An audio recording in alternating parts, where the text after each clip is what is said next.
A particularly cliched term in modern culture, especially modern internet culture, is nerd or geek. Many people argue that those terms have very different meanings because they have very different connotations, but for right now, we're just gonna leave that alone. The sort of societal definition of a nerd that I have experienced is that a nerd is someone who is into something way more than they should be. There's a stylized quote from Simon Pegg that I found on Pinterest that is really kind of pertinent to this point of view. Being a geek is all about being honest about what you enjoy and not being afraid to demonstrate that affection.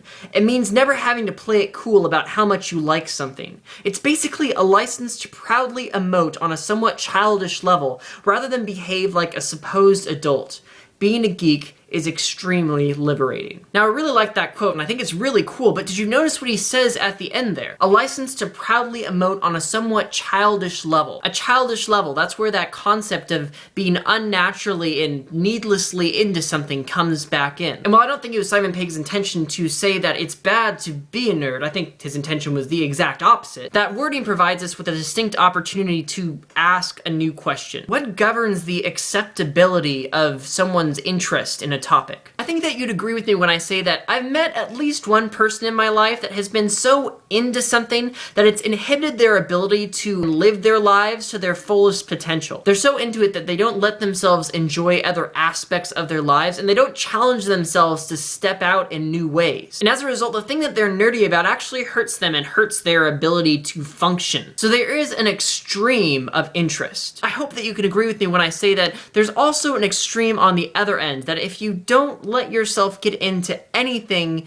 you can't enjoy your life. I mean, if you literally have nothing that someone else could find a little weird about you, I think you also have nothing that someone else could find endearing or quirky about you. And while you may have the external appearance of being cool, your unwillingness to unabashedly take interest in something that other people might not find interesting prevents you from developing more than platonic relationships with people. If it's sincere, that common aberrant interest can really be a binding thing between people. And from it, really strong friendships and relationships can grow. I know that for myself, a lot of my deepest, strongest, most lasting friendships have come out of quirkiness. And I think between these extremes of geek and anti-geek and cool and uncool is a struggle between passion and restraint. And finding the balance between these two, I think, is the critical element of having both an enjoyable